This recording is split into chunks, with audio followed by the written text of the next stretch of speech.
Hello student, life science BEd के syllabus में पिछले वीडियो में हम लोगों ने बहुत कुछ देखा और जाना।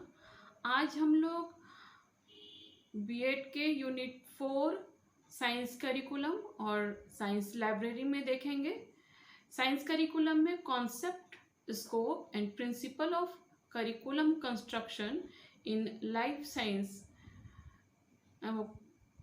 में देखेंगे। सबसे पहले हम लोग देखेंगे करिकुलम क्या है, किसको करिकुलम कहते हैं, करिकुलम से हम लोग क्या समझते हैं, ये हम लोग देखेंगे।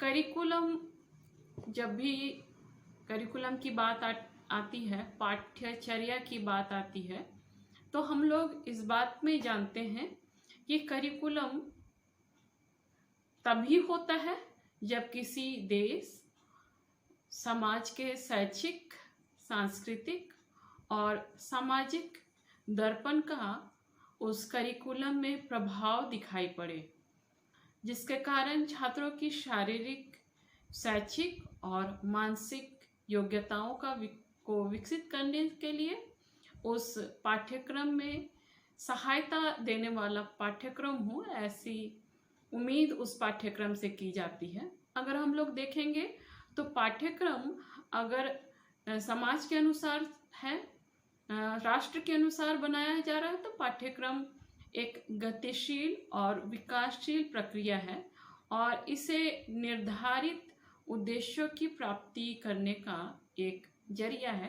कहने का अर्थ यह है कि जिस प्रकार से समाज और राष्ट्र की परिस्थितियां बदलते जाती हैं, ठीक उसी प्रकार से ये पाठ्यक्रम बदलते रहता है और उसकी गतिशीलता, उसकी क्रियाशीलता बदलते रहती है। और यहाँ पे इसका प्रभाव एक पाठ्यक्रम निर्माण के लिए पड़ता है, एक पाठ्यक्रम कंस्ट्रक्शन के लिए पड़ता है। अगर पाठ्यक्रम को देखा जाए तो पाठ्यक्रम के लिए समय के अनुसार जिस प्रकार से समाज और स्थिति बदल रही है, उसी प्रकार से पाठ्यक्रम भी बदलता हुआ हमें दिखाई पड़ता है। अगर हम देखें पाठ्यक्रम क्या है, किस लिए है, तो पाठ्यक्रम को अगर इस रूप में देखा जाए तो पाठ्यक्रम को एक तरह से देखें तो पाठ्यक्रम का अर्थ ये है कि पाठ्यक्रम एक पूरे स्थिति को पूरा करना या पूरे मार्ग को, जितना भी मार्ग लंबा है उसकी स्थिति को तय करना, उसके लक्ष्य को तय करना या दौड़ने का मार्ग है। अगर करिकुलम को देखें तो करिकुलम जो है वो कुरेरी भाषा, कुरेरी शब्द से, लैटिन भाषा के कुरेरी शब्द से लिया गया है। इसका अर्थ है मार्ग को पूरा करना या तय करना या लक्ष्य तक पहुंचना या दौड़ का मैदान।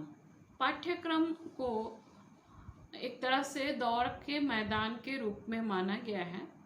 दौड़ के मैदान कहने का अर्थ है कि एक ऐसा मैदान जिसके एक छोर से निकलने के बाद अंतिम छोर तक पहुंचने तक पूरी सीमा को पार कर लेना पाठ्यक्रम उस रूप में कहा गया है, दौड़ के मैदान के रूप में। इसलिए उसे कहा गया है क्योंकि दौड़ के मैदान में भी एक छोर से निकल करके एक अंतिम छोर तक पहुंचना और उस स्थिति में उतने मार्ग को तय करना दौड़ के मैदान में होता है। और उसी प्रकार से पाठ्यक्रम में भी एक स्थिति से निकलना और एक अंतिम लक्ष्य तक पहुंचना पाठ्यक्रम में होता है, या फिर कह सकते हैं कि पाठ्यक्रम का ये उद्देश्य है। पाठ्यक्रम को के अर्थ को देखेंगे तो अगर कह सकते हैं कि एक अनुभवी राही या शिक्षक या छात्र के नवीन नए मार्ग को तय करने में यह पाठ्यक्रम सहायक स्थिति देता है। ये पाठ्यक्रम एक राह है जिसे कि छात्र के द्वारा उस उद्देश्य की प्राप्ति के लिए पूरी की जाती है, हम ये कह सकते हैं। अगर हम लोग पाठ्यक्रम को एक साधारण तौर पे देखेंगे या फिर अभी तक जो हम लोग देखते आए हैं उस रूप में पाठ्य विषयों की सूची, कंटेंट जो पाठ्य पुस्तक में रहती है उसके तक समझते आए हैं। लेकिन अभी पाठ्यक्रम को बदल दिया गया है और इसे बहुत ही विस्तृत रूप में इस बात को समझा जाता है, जिसके अंतर्गत ये किसी सीमा में या फिर किसी कंटेंट के अंतर्गत नहीं आता है। इसका सीधा मतलब ये होता है कि इसमें जिस देश का या जिस स्थान का पाठ्यक्रम है उसकी सामाजिक व्यवस्था, उसके जीवन दर्शन और उसकी राष्ट्रीय शिक्षा नीति जो है, जहाँ के लिए भी पाठ्यक्रम निर्माण किया जा रहा है, वहाँ की राष्ट्रीय शिक्षा नीति के आधार पे ये कोशिश की जाती है कि छात्रों का सर्वांगीण विकास हो, छात्रों का पूरा पूरा विकास हो, जिससे कि वो पाठ्यक्रम के द्वारा बच्चों के पूर्ण विकास में वो पाठ्यक्रम सहायक सिद्ध हो। ये पाठ्यक्रम का मुख्य उद्देश्य रहता है। पाठ्यक्रम को अगर हम लोग देखें तो ये भी रहता है कि उसमें गतिशीलता रहती है, उसमें निरंतरता रहती है, कंटिन्यूटी रहती है, और उसमें सीरियल वाइज या फिर कह सकते हैं क्रमबद्धता रहती है, जो कि उस पाठ्यक्रम को स्पष्ट रूप में दर्शाता है कि वो पाठ्यक्रम क्या कह रहा है, किस लिए कह रहा है, और वो पाठ्यक्रम के निर्माण से बच्चों को क्या फ़ायदा हो रहा है। ये बातें जो है वो पाठ्यक्रम के अर्थ को समझाते हुए बताया गया है कि पाठ्यक्रम से ये फ़ायदा है कि बच्चे का, बालक का, छात्रों का पूर्ण विकास हो, या जिस उद्देश्य के लिए वो पाठ्यक्रम निर्माण किया गया है उस पाठ्यक्रम से उस उद्देश्य को दर्शाने वाला हो, वो उद्देश्य उस पाठ्यक्रम के द्वारा ही प्रदर्शित हो रहा हो, जिस उद्देश्य से वो पाठ्यक्रम निर्धारित किया गया है। और पाठ्यक्रम के द्वारा एक निश्चित सीमा में तय करके जब भी कोई छात्र उस निश्चित सीमा को पार करता है तो उस निश्चित सीमा को तय करने के बाद वो उस उद्देश्य तक पहुंच जाए जिस उद्देश्य का निर्माण वो पाठ्यक्रम किया है, जिस उद्देश्य का निर्माण के लिए वो पाठ्यक्रम का निर्माण किया गया है, उस उद्देश्य तक पहुंच जाए। यही पाठ्यक्रम का मुख्य उद्देश्य होता है। अगर हम लोग इस कॉन्सेप्ट को समझना चाहें कि पाठ्यक्रम क्यों बनाया गया है और इसके स्कोप को समझना चाहें कि इससे क्या क्या फ़ायदा होगा, तो हम लोग इस प्रकार से इसको देख सकते हैं कि पाठ्यचर्या जो है, करिकुलम का विकास या डेवलपमेंट इसलिए किया गया है कि इससे कुछ उद्देश्यों तक पहुंचा जा सके। जैसे कि कोर्स को बनाने के लिए, किसी भी करिकुलम को बनाने के लिए करिकुलम इसलिए बनाया जाता है ताकि एक उद्देश्य, एक स्पेसिफिक उद्देश्य तक पहुंचा जा सके, और वो उद्देश्य तक पहुंचने के बाद बात यहाँ तक आ जाए कि वह उससे उस जगह, उस स्थान या उस राष्ट्र को लाभ पहुँचे। या फिर कह सकते हैं कि इसका उद्देश्य सबसे पहला ये होता है, किसी भी करिकुलम निर्माण का उद्देश्य सबसे पहला होता है राष्ट्रीय उद्देश्य है। जिस किसी भी राष्ट्र का करिकुलम बना हो उसके अपने राष्ट्र के हित के लिए वो राष्ट्र करिकुलम का निर्माण करता है ताकि उस राष्ट्र का भला हो। दूसरा शैक्षिक उद्देश्य, शैक्षिक उद्देश्य या फिर कह सकते हैं कि वो जो पाठ्यक्रम बनाया गया है, जिस भी शिक्षा के लिए बनाया गया है, वो शिक्षा के अंत तक, उस शिक्षा के कंप्लीट होने तक, जब भी तक करिकुलम रन कर रहा है, उस करिकुलम के रन होने तक वो पाठ्यक्रम कंप्लीट होने के बाद स्टूडेंट के व्यवहार में पूरी तरह से परिवर्तन हो जाए, इस बात को ध्यान रखता है उद्देश्य निर्माण के समय में। तीसरी बात है विषय से संबंधित उद्देश्य। जब भी पाठ्यक्रम बनाया जा रहा हो तो इस बात का ध्यान रखता है कि जो भी विषय वस्तु दी गई है वो विषय वस्तु पूर्ण रूप से, पूरी तरह से जितना भी बात को, उस उद्देश्य को पूरा करने के लिए हो, वो उद्देश्य पूर्ण रूप से कंप्लीट हो जाए और बात खत्म हो जाए और बच्चे में उस रूप से, बालक में उस रूप से व्यवहार में परिवर्तन हो जाए। इसके बाद इंस्ट्रक्शनल उपलब्धि में विकसित, इंस्ट्रक्शनल ऑब्जेक्टिविटी में डेवलपमेंट करना इसका दूसरा मकसद है, दूसरा उद्देश्य है। तीसरा उद्देश्य है कि जब भी पाठ्यक्रम निर्माण किया जा रहा हो तो किस विषय वस्तु का चयन किया जाए। पहला, विषय वस्तु आधुनिक हो, जो अभी राष्ट्र में कंसर्न समय सामाजिक स्थिति में चल रहा हो, उस तरह के विषय वस्तु को उस शिक्षण प्रक्रिया में, उस पाठ्यक्रम में शामिल करना चाहिए। जैसे अगर मान लिया जाए कि अभी वातावरण में बहुत बदलाव आ रहे हैं, ग्लोबल वार्मिंग आ रही है, या भी बहुत सारी बातें आती हैं, या फिर डिज़ास्टर मैनेजमेंट की बातें आती हैं, दुनिया में आतंक हो गया है, लोगों की प्रकृति बदल गई है, लोग स्थिति को अलग तरीके से समझ रहे हैं, तो उस बात में समझने के लिए, उस बात को जानने के लिए, उस बात को व्यवस्थित देखने के लिए ये जरूरी है कि विषय वस्तु उन नए बातों को उस उद्देश्य में डाला जाए।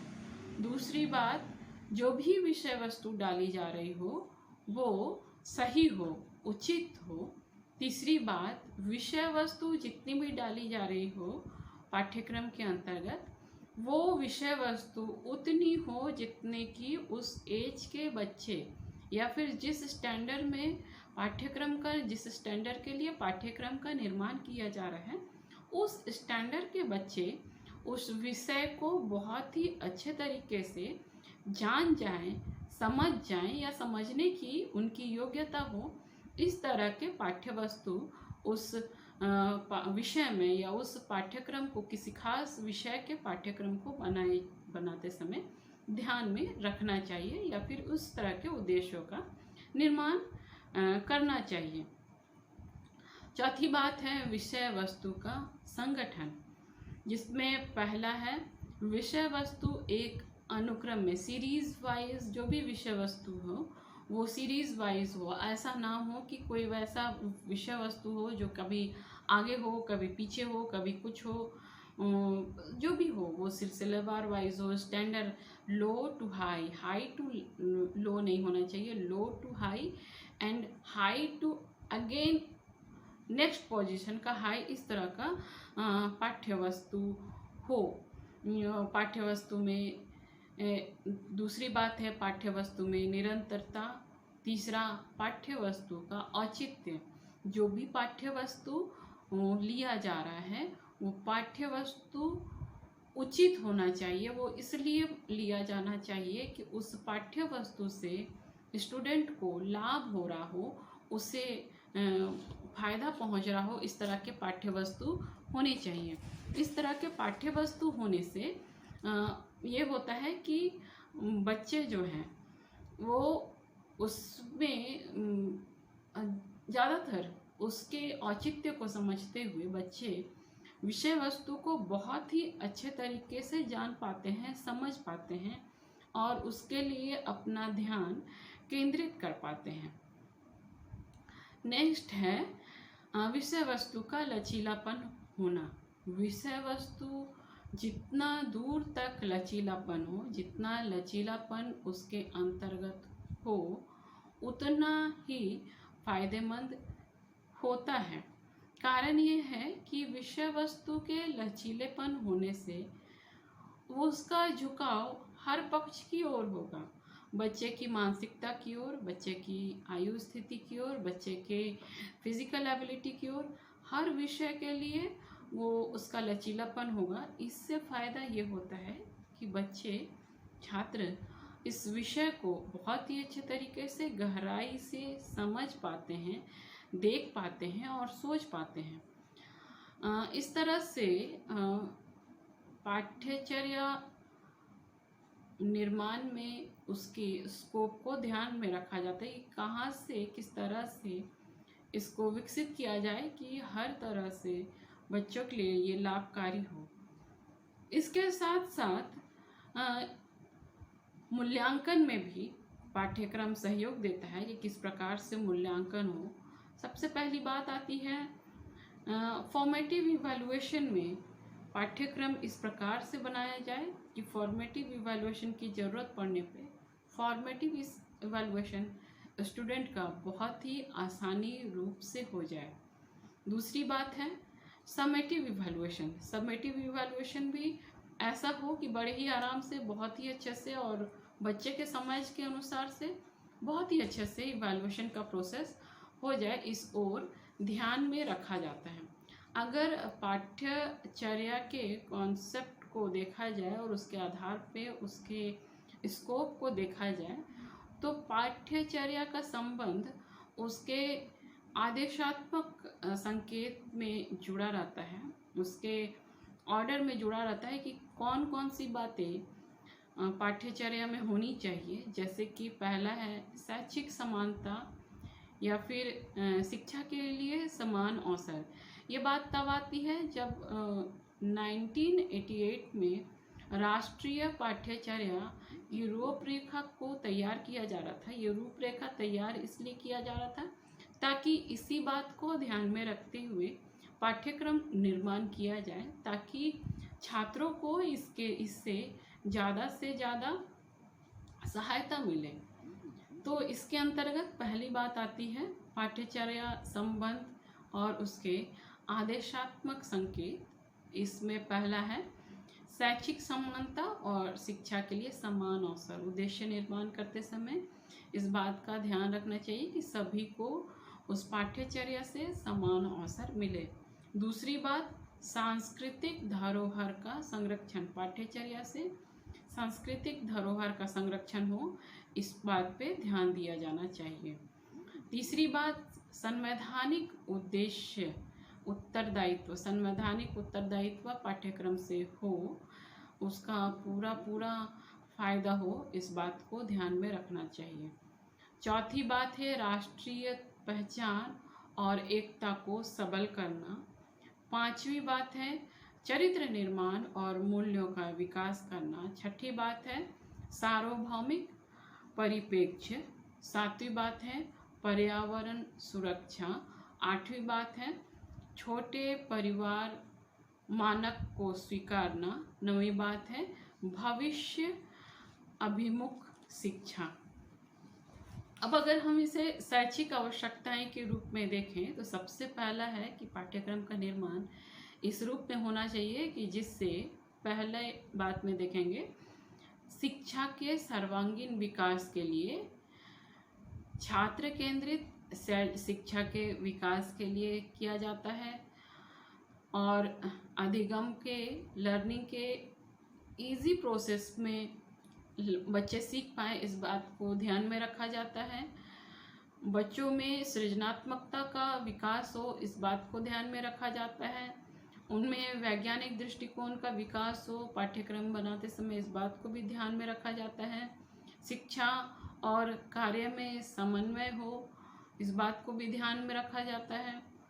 और इसके द्वारा पाठ्यक्रम के द्वारा निरंतर और व्यापक मूल्यांकन हो सके, इस बात को ध्यान में रखा जाता है। और शैक्षिक प्रौद्योगिकी का एजुकेशनल टेक्नोलॉजी का इस्तेमाल पाठ्यक्रम के द्वारा हो सके, इस बात को भी ध्यान में रखा जाता है। अब जब इतनी सारी बातें आ जाती हैं तो अब बात आता है पाठ्यचर्या के निर्माण का सिद्धांत। क्यों, किस लिए पाठ्यक्रम का निर्माण किया जा रहा है और कैसे निर्माण किया जा रहा है, किस किस बातों को पाठ्यक्रम निर्माण के समय में ध्यान में रखना चाहिए। सबसे पहली बात है शैक्षिक उद्देश्यों का निर्धारण करना चाहिए। अगर हम लोग पाठ्यक्रम में निर्माण कर रहे हैं तो उसमें शैक्षिक उद्देश्यों का निर्माण करना चाहिए। और शैक्षिक उद्देश्यों के निर्माण के लिए इस बात को ध्यान में रखना चाहिए कि इस उद्देश्य के निर्माण से किस तरह का फायदा होगा। दूसरी बात, अनुदेशन के लिए करिकुलम ऑर्गेनाइजेशन में जब इस बात को ध्यान में रखा जाता है कि शैक्षिक उद्देश्य का निर्माण हो, शैक्षिक उद्देश्यों का निर्धारण हो और उसमें सुव्यवस्थित प्रक्रिया के द्वारा शिक्षा के कार्यक्रम का निर्धारण किया जाए, इसलिए पाठ्यक्रम के संगठन के प्रारूप या ब्लूप्रिंट का निश्चय करना होता है और फिर पाठ्यक्रम में परिवर्तन की विधि या फिर कह सकते हैं टाइम टू टाइम जो कॉन्सेप्ट चेंज हो रहा है उसमें उस प्रोसेस को भी ध्यान में रखा जाता है। तो इसके लिए जो भी बात ध्यान में रखी जाती है वो इस प्रकार से है। सबसे पहला, छात्र की आवश्यकताओं का सिद्धांत या छात्र की आवश्यकताओं का ध्यान रखना, जिसमें अगर हम लोग देखें तो छात्र जो है वो उत्तम पाठ्यचर्या या करिकुलम, एक अच्छा करिकुलम जो है वो छात्र की, स्टूडेंट की उन कॉन्सेप्ट को ध्यान में रखता है जिससे कि उनमें नॉलेज डेवलप हो, वो उनकी एक्टिविटी डेवलप हो जाए, उनमें मूल्यों का विकास हो जाए, कि स्टूडेंट में मूल्यों का विकास हो जाए। विद्यालय स्तर पे जो है स्कूल में उनके छात्रों की भाषा डेवलप हो जाए, उनको गणित आ जाए, उनको सामाजिक ज्ञान आ जाए, विज्ञान आ जाए और बहुत सारे ऐसे विषयों में वो कार्य उनमें ऐसा डेवलपमेंट हो जाए कि वो एक्टिविटी उनमें आ जाए, पढ़ाई से संबंधित जो भी वो पढ़े हैं उनके लाइफ में वो सारी एक्टिविटी जो पढ़ चुके हैं, वो जो जान चुके हैं, उसके लिए वो एक्टिविटी आ जाए। अगर विकास को देखा जाए तो उसके साथ साथ सामाजिक आवश्यकताओं की भी पूर्ति होती है। अगर दूसरी बात देखा जाए तो इससे कॉन्सेप्ट में उसके औचित्य का सिद्धांत जो बनाया गया है उसका औचित्य क्या है। पाठ्यचर्या जो है छात्र की अपनी विशिष्ट आयु और स्तर और आवश्यकताओं को पूरा करने के लिए या पूर्ति करने के लिए बनाया जाता है। या फिर देखें तो जो भी करिकुलम बनाया जा रहा है उसके कॉन्सेप्ट में देखें तो जो भी उद्देश्य है वो ऐसा बनाया जाता है जिससे कि छात्र की सारी आवश्यकताएं पूरी हो जाए। अगर हम लोग किसी भी तरह के करिकुलम को ले लें, चाहे वो बीएड के करिकुलम हो, चाहे वो हायर स्टैंडर्ड का करिकुलम हो, चाहे वो लोअर स्टैंडर्ड का करिकुलम हो, सारे करिकुलम का एक ये प्रपोजल होता है कि उससे छात्रों की आवश्यकताएं पूरा हो जाए और उसकी इच्छाएं पूरा हो जाए। अगर एक डॉक्टर बनना चाह रहा कोई स्टूडेंट और एमबीबीएस में एडमिशन लिया है और वो पूरी तरह से अगर डॉक्टर बन नहीं पाता है तो उस करिकुलम का कोई फ़ायदा नहीं है, किसी भी तरह का फ़ायदा नहीं है। तो इस तरह से औचित्य का सिद्धांत है। तीसरी बात है लचीलेपन का सिद्धांत। लचीलेपन का सिद्धांत कहने का मतलब जो भी पाठ्यक्रम हो उसमें स्वतंत्रता होनी चाहिए, छात्र के पास स्वतंत्रता होनी चाहिए, शिक्षक के पास स्वतंत्रता होनी चाहिए, उस विषय को समझने, उस विषय को जानने की इच्छा उसमें प्रकट होनी चाहिए। ऐसा ना हो कि वो विषय जो है वो बच्चों के लिए हार्ड हो, उनके लिए समझने में मुश्किल हो। विषय में जो है विविधता होनी चाहिए। शिक्षक के शिक्षण विधियों में स्वतंत्रता या छात्रों की रुचि या आवश्यकता अनुसार उसमें सीखने की स्वतंत्रता होनी चाहिए। चौथा है उपयोगिता का सिद्धांत। छात्र अपनी कक्षा की योग्यता या उसके अनुसार उसमें ज्ञान हो, कौशल हो और अभिवृत्ति का विकास हो, इस प्रकार का पाठ्यक्रम बनाया जाना चाहिए। पाठ्यक्रम अगर देखा जाए तो बालक के जीवन से संबंधित समस्याओं को हल करने में वो पाठ्यक्रम निपुण हो, या वो पाठ्यक्रम बच्चे के जीवन में आने वाली समस्या या होने वाली समस्या का समाधान करने वाला होना चाहिए। अगली बात आती है विविधता का सिद्धांत। छात्र का एक ऐसा समूह होता है, विविध रुचि होती हैं, योग्यताएं होती हैं, जिसमें आवश्यकता के अनुसार से छात्र काम करते हैं। प्रत्येक छात्र की अपनी शैक्षिक योग्यताएं, आवश्यकताएं होती हैं। उसके अनुसार से पाठ्यक्रम या पाठ्यचर्या में एक नहीं अनेकों विषय होती हैं, और जिससे कि बहुत सारे विविधताएं उसमें होने के कारण बच्चे अपनी इच्छा के अनुसार से किसी को पसंद और किसी को नापसंद, या किसी में ज़्यादा रुचि या किसी में कम रुचि दिखला पाते हैं। अगली बात है सहसंबंध का सिद्धांत। पाठ्यक्रम बनाते समय या पाठ्यक्रम में इस बात की विशिष्टता होती है कि उनमें जो आंतरिक विशिष्टताएं होती हैं उसके अनुसार से जीव विज्ञान या फिर सामाजिक ज्ञान में एक दूसरे विषय के साथ सहसंबंध उपस्थित रहती हैं। जीव विज्ञान या जैविकी विज्ञान और भौतिक विज्ञान में भी सहसंबंध रहते हैं, कोरिलेशन एक दूसरे के साथ रहते हैं। ऐसे अनेकों विषयों में हम कोरिलेशन एक विषय से दूसरे विषय में, दूसरे विषय से तीसरे विषय में देखते हैं। जैसे भूगोल की जब पढ़ाई होती है तो भूगोल की पढ़ाई के समय में बहुत सारे पेड़ पौधों के बारे में जान पाते हैं, प्रकृति के बारे में जान पाते हैं, जैसे कि उष्ण कटिबंध वन और उसमें पाए जाने वाले विभिन्न प्रकार के पेड़ पौधे। ये जब पेड़ पौधे और उष्ण कटिबंधीय वन के बारे में बताए जाते हैं, उष्ण कटिबंधीय नेचर के बारे में बताया जाता है, तो ये कहीं ना कहीं से जीव विज्ञान में पढ़ा जाता है, विज्ञान में पढ़ा जाता है, लाइफ साइंस में पढ़ा जाता है। और ये लाइफ साइंस में भी इन्हीं बातों को पढ़ना होता है। अगली बात है रचनात्मक एवं सृजनात्मक योग्यता का विकास।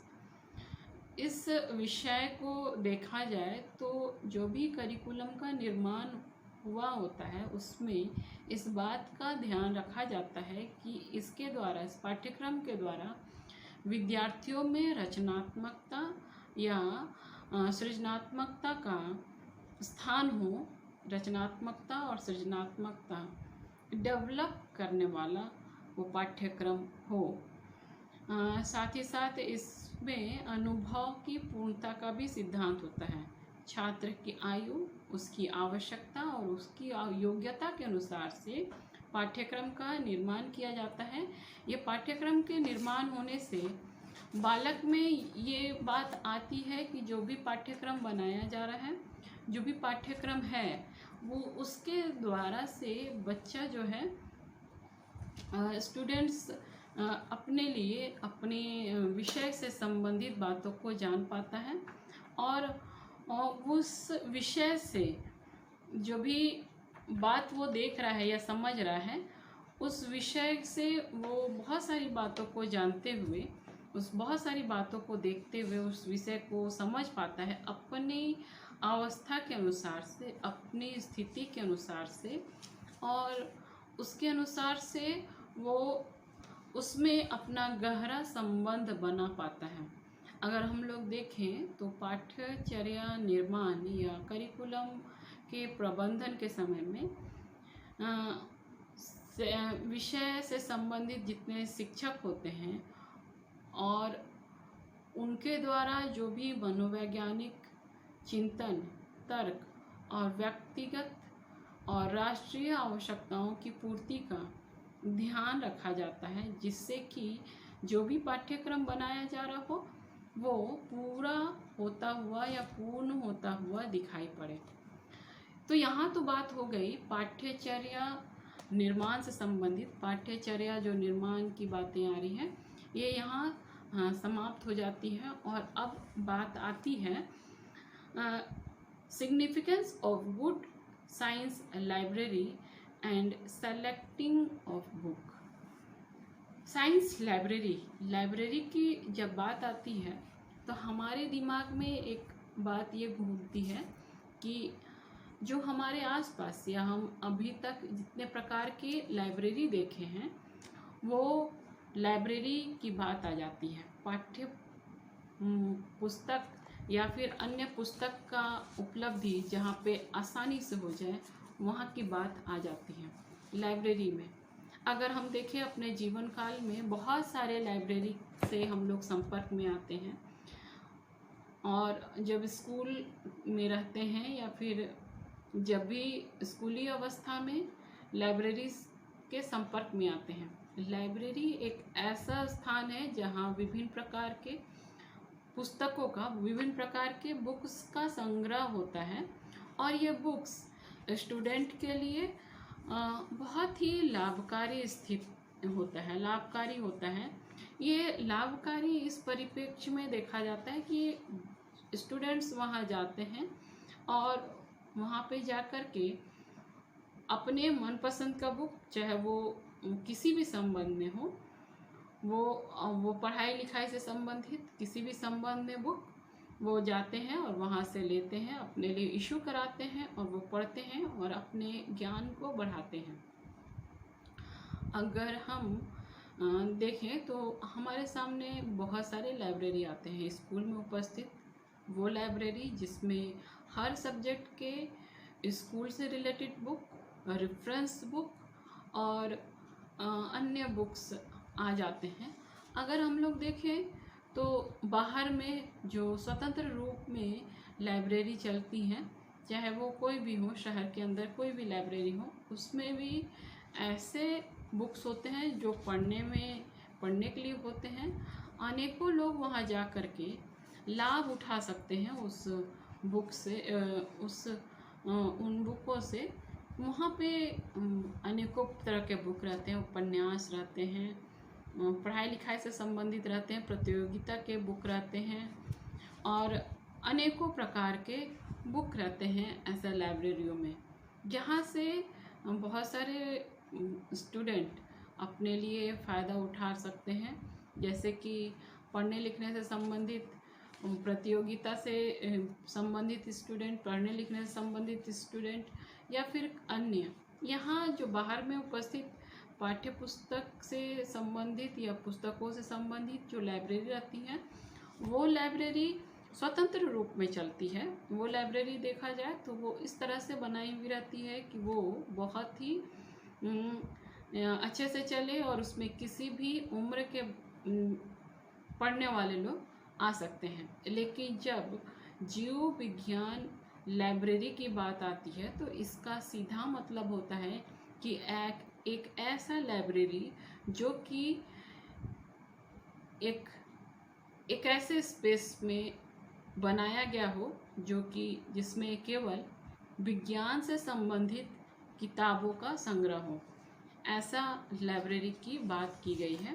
जब ये लाइब्रेरी की बात हो रही है या फिर लाइब्रेरी को देखा जा रहा है, तो जीव विज्ञान से संबंधित या लाइफ साइंस से संबंधित बुक्स उसमें उपस्थित हो, और लाइफ साइंस से संबंधित बुक होने के कारण से वहाँ पे जो भी बुक हो वो बहुत ही अच्छे तरीके के बुक हो। लाइफ साइंस में उपस्थित बुक, वो उस बुक से स्टूडेंट को फ़ायदा हो, उन स्टूडेंट को फ़ायदा हो जो कि विज्ञान के विषय में इंटरेस्ट रखते हैं। उन स्टूडेंट्स को तो फ़ायदा हो ही जो कि स्कूलों में पढ़ते हैं विज्ञान के विषय, लेकिन उन स्टूडेंट्स के लिए खास तौर पे तैयार किया जाता है जिससे कि वो स्टूडेंट्स जो हैं वो अपने लिए एक ऐसा जगह बना सके जिससे कि वो उन विषयों को आराम से पढ़ सके, अपने लिए पढ़ सके, अपने लिए जान सके। इस तरह की बातों को ध्यान में रख कर के बनाया जाता है। अगर हम इसके क्वालिटी या कैरेक्टर के बारे में, एक अच्छे साइंस लाइब्रेरी के बारे में देखेंगे तो हम ये पाते हैं कि साइंस लाइब्रेरी जो है उनमें कुछ खास इन बातों को ध्यान में रख कर के बनाया जाना चाहिए जिससे कि स्टूडेंट जो है उसमें ज़्यादा से ज़्यादा लाभ हासिल कर सके, ज़्यादा से ज़्यादा तैयारी कर सके, उन बातों को संग्रह होना चाहिए जिसमें कि स्टूडेंट्स वहाँ जा कर के बड़े ही अच्छे तरीके से इत्मीनान से बहुत सारी बातों को जान सकें। नई नई बातों का, नई नई पुस्तकों का संग्रह उस साइंस लाइब्रेरी में हो, उचित अच्छे क्वालिटी के साइंस बुक का संग्रह हो, खास करके उन बुक्स का संग्रह हो जिसमें किसी वैज्ञानिक या किसी आविष्कारक के जीवनी से संबंधित किताबों का संग्रह हो उस किताब पुस्तकालय में, और उन बातों का संग्रह भी हो एक जिसमें डिक्शनरी हो, लाइफ साइंस से रिलेटेड डिक्शनरी हो जिसमें हर तरह के पशु पक्षी के बारे में दिया गया हो, और स्टूडेंट्स जब भी किसी पशु पक्षी या जीव जंतु या बॉटनिकल साइंस से रिलेटेड उस विषय में खोजे तो वहाँ उसे मिल जाए। इस बात का ध्यान होना चाहिए उस उस लाइब्रेरी में खास करके इस बात का भी ध्यान होना चाहिए कि जो भी पत्र पत्रिकाएं निरंतर मंगाया जाना चाहिए उस लाइब्रेरी में, ताकि बच्चे उस निरंतर मंगाए जाने वाले लाइब्रेरी में उस पाठ्य पुस्तक में, उस मैगज़ीन में निरंतर होने वाले आविष्कारों के बारे में बच्चे उस मैगज़ीन से जानकारी इकट्ठा कर सकें। खास करके उन बातों को भी ध्यान में रखा जाना चाहिए जो कि पाठ्यपुस्तक के निर्माण में आवश्यक हो, और बहुत ही अच्छे बुक होने चाहिए, बहुत ही अच्छे प्रेजेंटेशन होने चाहिए। जो भी बुक्स हो लाइब्रेरी में वो सीरियल वाइज सजाया हुआ होना चाहिए जिससे कि बच्चे को बहुत ही इजीली अपने समस्या से संबंधित बातों को खोजने में सहायता मिल पाए। और इस बात का भी ध्यान में रखना चाहिए साइंस लाइब्रेरी के टीचर को कि वो एक रजिस्टर में सभी किताबें मेंटेन हो, और साथ ही साथ जिनको भी इशू किया गया हो, जिनसे भी लिया गया हो, इस बात का भी मेंटेन हो। कहने का अर्थ है स्टूडेंट का भी रजिस्टर उस लाइब्रेरी में होने चाहिए। बुक्स देने की तिथि और बुक्स वापस लेने की तिथि भी उस पर मेंटेन हो। बच्चे को इस तरह की हिदायत देनी चाहिए कि बच्चे जो है उपयोग करने के बाद सही समय पे उसे वापस कर दे। साइंस लाइब्रेरी में जो भी पाठ्य पुस्तक हो वो अच्छी होनी चाहिए, अच्छी उपयोगिता वाली होनी चाहिए। अब हम लोग साइंस पाठ्य पुस्तक के बाद, साइंस लाइब्रेरी के बाद और उसके सेलेक्टिंग बुक्स की जानकारी के बाद हम लोग देखते हैं characteristics of good science books. पाठ्य पुस्तक क्या है और पाठ्य पुस्तक से संबंधित जो बातें हैं वो किस लिए हैं, ये हम लोग देखेंगे। अगर हम लोग देखें तो पाठ्य पुस्तक के बारे में, टेक्स्ट बुक के बारे में, एक अच्छे टेक्स्ट बुक के गुण के बारे में देखें तो सबसे पहले ये जानना ज़रूरी है कि पाठ्य पुस्तक है क्या, क्यों है और किस लिए है। पाठ्य पुस्तक को देखेंगे तो ये है कि पाठ्य पुस्तक जो है वो अच्छा होना चाहिए और हर उद्देश्य को फुलफिल करने वाला होना चाहिए। पाठ्य पुस्तक एक अच्छा शिक्षण साधन होना चाहिए और उसमें एक चयनित या सेलेक्टिंग शिक्षण सामग्री होनी चाहिए। उसमें उसका अध्ययन सामग्री जो है वो आवश्यकता अनुसार होना चाहिए, विस्तार पूर्वक होना चाहिए, और उसकी विषय वस्तु जो होती है वो क्रमबद्ध होती है, और उसकी पाठ्यक्रम जो है वो निर्धारित पाठ्यक्रम पर आधारित होना चाहिए। ये साइंस पाठ्य पुस्तक का कैरेक्टर होता है और छात्रों की आवश्यकता के अनुरूप होना चाहिए, और इसमें जो है वो छात्रों की रुचि के अनुसार होना चाहिए। अगर हम देखें तो अच्छे पाठ्य पुस्तक का जो कार्य है, जो काम है, वो भी उसी के अनुसार है। जैसे कि अगर छात्र पाठ्य पुस्तक के जो लिखे हुए प्रिंटेड कॉन्सेप्ट हैं, प्रयत्न हैं, कॉन्सेप्ट हैं, जो बातें समझाने की बात कही गई है उस पाठ्य पुस्तक में, वो पूरी रीति से बच्चों को समझ में आए, ऐसी बातें पाठ्य पुस्तक में होनी चाहिए। दूसरी बात, ये शिक्षण के उद्देश्यों को पूरी तरह से या प्राप्त करने में सहायक होना चाहिए। पाठ्य पुस्तक को छात्रों को पाठ दोहराने और गृह कार्य करने में सहायता देने वाली होनी चाहिए।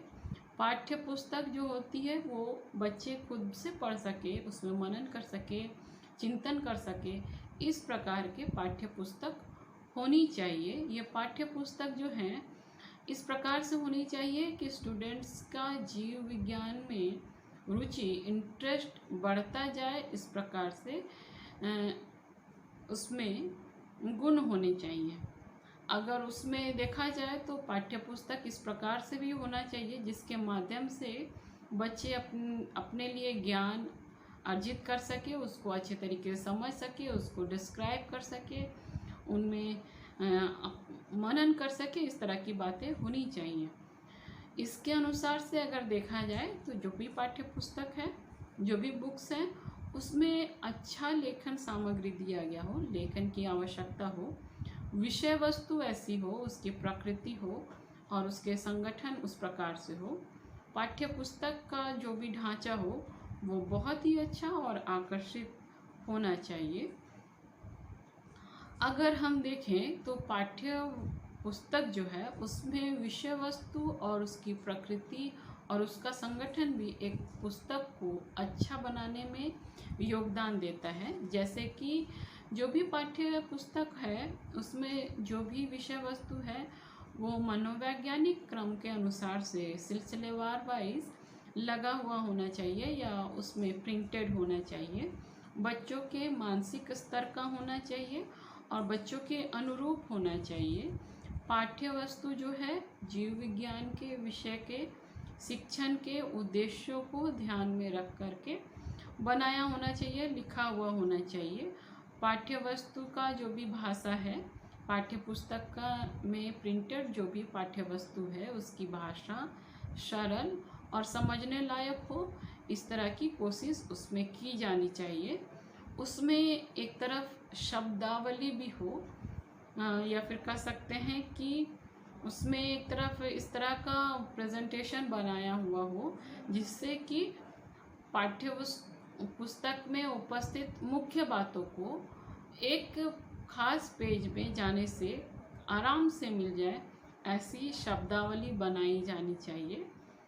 उद्देश्यों को पाठ्य पुस्तक जीव विज्ञान का जब भी लिख रहा हो या किसी भी विषय के लिए लिखा गया हो, उसमें इस प्रकार से लिखा जाना चाहिए कि उसके उद्देश्य स्पष्ट रूप में प्रदर्शित हो रहे हों, इस तरह के पाठ्य पुस्तक होने चाहिए। पाठ्य पुस्तक जीव विज्ञान में हो चाहे किसी भी विषय का हो, उसमें ये जरूरी है कि उसमें जो भी पाठ्य वस्तु हो वो अच्छे भाषा हो, सरल हो, स्पष्ट हो, बोधगम्य हो और उसमें शब्दावली जो है वो अच्छे होने चाहिए। जिस किसी भी भाषा में लिखी हुई हो वो स्पष्ट होनी चाहिए। पाठ्य पुस्तक जो है उसमें उदाहरण होने चाहिए, जो भी है इंग्लिश के हैं, हिंदी के हैं या फिर किसी भी जीव विज्ञान विषय के हैं, उसको पाठ्य वस्तु को समझाने के लिए उसमें उदाहरण होने चाहिए। उसमें विभिन्न प्रकार के चित्र, चार्ट्स और फ्लोइंग डायग्राम्स का उपयोग किया होना चाहिए ताकि बच्चे जो हैं उस कॉन्सेप्ट को बहुत ही अच्छे तरीके से समझ सके। अगर पाठ्य पुस्तक को देखें तो वो पाठ्य पुस्तक जो भी करिकुलम बनाया गया है उस करिकुलम के अनुसार से होना चाहिए।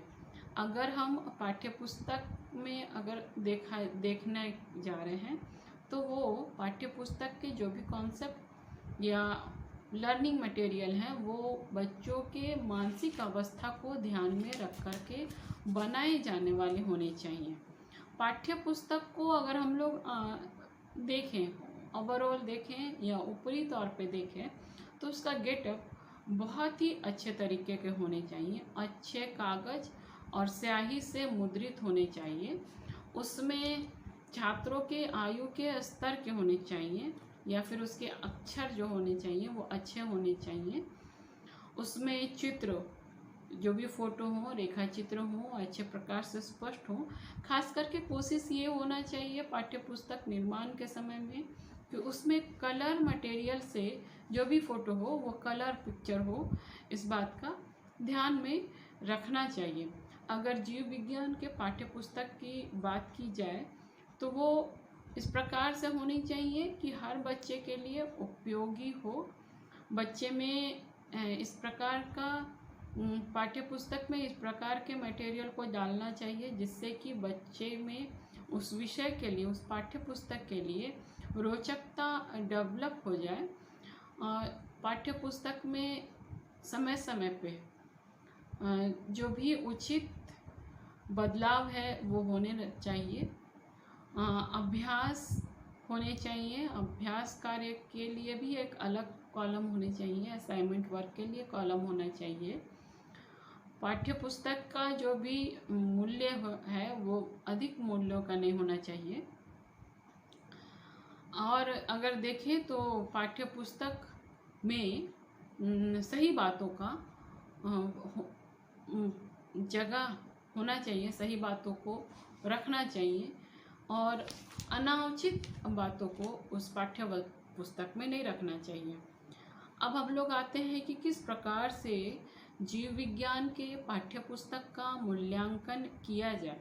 जब भी जीव विज्ञान के पाठ्य पुस्तक को देखा जाता है तो ये भी निर्धारित किया जाता है कि ये पाठ्य पुस्तक जो है वो सही है या गलत है।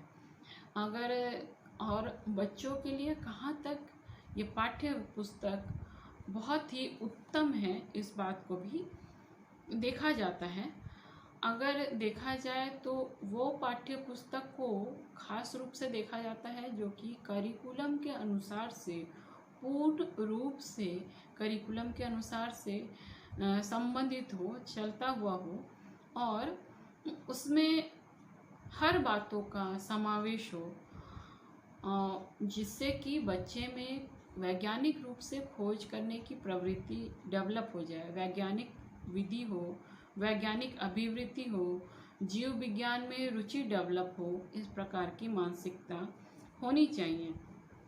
अगर पाठ्य वस्तु में देखा जाए तो पाठ्य वस्तु के में उचित रूपरेखा होनी चाहिए, उसकी अपनी व्यवस्था होनी चाहिए, उसमें अपनी विषय वस्तु का प्रस्तुतिकरण होना चाहिए और वो शिक्षण अधिगम सहायक साधनों का प्रयोग करता हुआ होना चाहिए। दूसरी बात आती है भौतिक आधार के उपस्थिति के आधार पे भी हम लोग एक अच्छे पाठ्यपुस्तक का मूल्यांकन कर सकते हैं।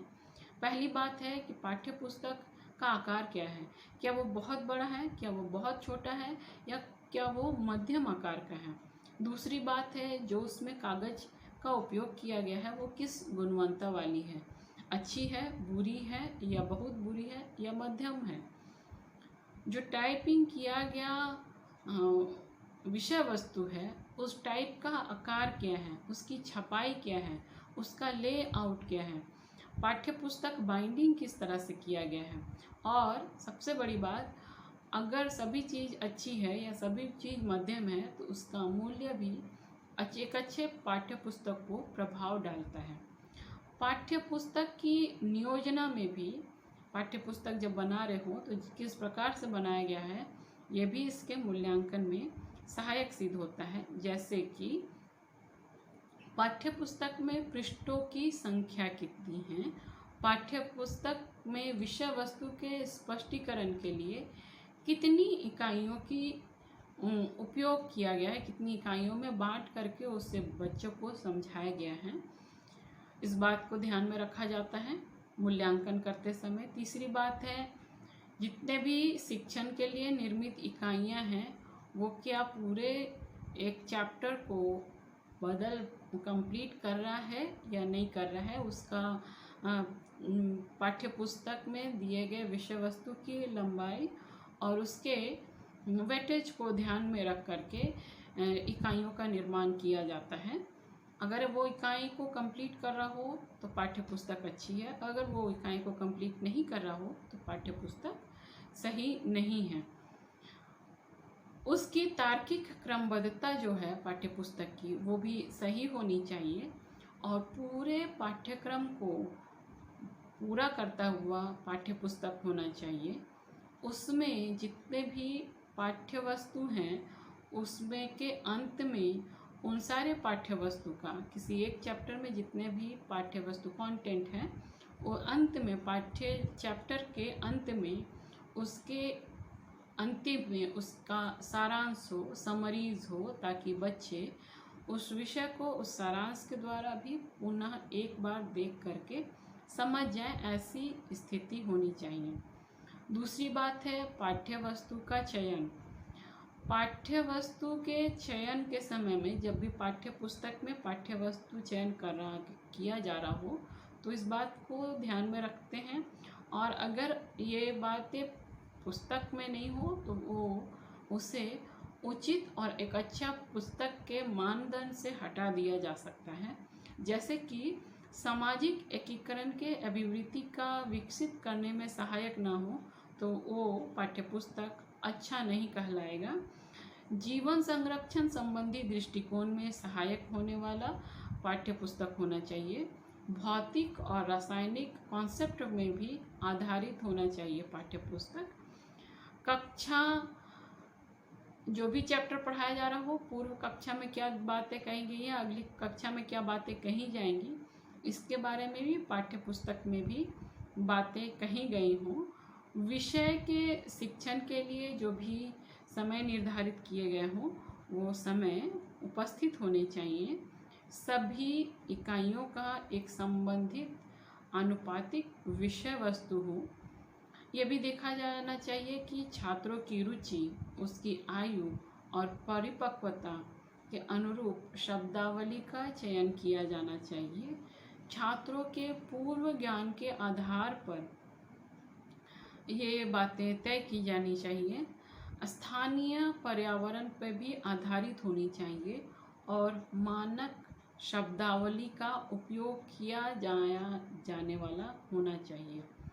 नई नई बातों को और नई नई प्रक्रियाओं को और नई नई कॉन्सेप्ट को उस पाठ्य पुस्तक में ऐड किया हुआ होना चाहिए। कुछ और भी बातें हैं, जैसे विषय वस्तु का प्रस्तुतिकरण। पाठ्य पुस्तक, उन पाठ्य पुस्तकों को हम अच्छा कहेंगे जिसमें पाठ्य पुस्तक में जो भी कंटेंट है, जो भी विषय वस्तु हैं, उसका प्रस्तुतिकरण बहुत ही प्रभावशाली रूप में किया गया हो। जैसे उसमें विकासात्मक दृष्टिकोण का ध्यान रखा गया हो। विषय वस्तु के द्वारा छात्रों में निरीक्षण और जो भी योग दे रहे हैं, प्रोत्साहन दे रहे हैं स्टूडेंट के लिए जो भी प्रोत्साहित की जाने वाली बातें हैं वो पाठ्य पुस्तक में होनी चाहिए। ऐसे पाठ्य पुस्तक में इस प्रकार के कॉन्सेप्ट होने चाहिए जिससे कि बालक में खोज की प्रवृत्ति का विकास हो। पाठ्य पुस्तक में जीव विज्ञान में विकास, विभाग में एकीकरण और पुनर्बलन में सहायक हो और जैव विज्ञान के उद्देश्यों के अनुरूप हो। जीव विज्ञान के संप्रत्यय या कॉन्सेप्ट में समझने लायक विषय वस्तु को दिया गया हो, इस तरह की बातें एक पाठ्य पुस्तक में होनी चाहिए। और बात ये भी होनी चाहिए कि उसमें जो भी पाठ्य वस्तु दी गई है वो उससे बच्चे में जो भी समस्या है, बच्चे विषय वस्तु से ग्रसित जो भी समस्या है वो सुलझाने वाला हो। पाठ्य पुस्तक से बच्चे में जीव विज्ञान से संबंधित रुचि का विकास करने वाला हो, वैज्ञानिक वृद्धि में विकास में सहायक हो, जैव विज्ञान से संबंधित कॉन्सेप्ट का सिलसिलेवार वाइज जानकारी देने वाला हो और छात्रों में जीव विज्ञान से संबंधित लर्निंग के लिए प्रोत्साहित करने वाला हो, जीव विज्ञान से संबंधित सिद्धांतों पर आधारित हो और बहुत ही अच्छा प्रभावशाली कम्युनिकेशन दे रहा हो बच्चों के लिए, ऐसा पाठ्यक्रम हो, पाठ्यवस्तु हो और वो बहुत ही इजी, स्पष्ट और एक्सेप्टेबल हो बच्चों के लिए, इस बात को ध्यान में रखा जाता है। टीचिंग लर्निंग प्रोसेस के रूप में भी अगर हम टेक्स्ट बुक को देखें तो वो भी उस तरह प्रकार से भी एक शिक्षक पाठ्यपुस्तक का मूल्यांकन कर सकता है कि उसमें उदाहरण है या नहीं, चित्र है या नहीं, आरेख है या नहीं। इसकी रहने से बच्चे को समझाने में एक शिक्षक को बहुत ही ज़्यादा आसानी होती है। चित्र, आरेख, ग्राफ और जितने भी विषय वस्तु हैं वो स्पष्टीकरण करने में, बच्चों को स्पष्टीकरण करने में पाठ्यवस्तु बहुत ही अच्छा उपयोगी सिद्ध होता है। ये पर्याप्त होता है, उपयुक्त होता है और उनके स्तर के अनुसार से होता है। तो इस प्रकार से एक पाठ्य पुस्तक के भौतिक रूप को विश्लेषण कर सकते हैं, उसके भौतिक के साथ साथ पाठ्य पुस्तक की अवधारणा को भी, पाठ्य पुस्तक के कॉन्सेप्ट को क्लियर कर सकते हैं इस मूल्यांकन के द्वारा, जिससे कि एक शिक्षक अपने छात्रों को बहुत ही लाभ पहुंचा सकता है पाठ्यक्रम के, अच्छे पाठ्यक्रम को उनको रेकमेंड करके, और बच्चों के विकास में सहायक सिद्ध हो सकता है। तो आज के लिए इतना ही। अगले वीडियो में फिर से एक बार मिलेंगे, तब तक के लिए धन्यवाद।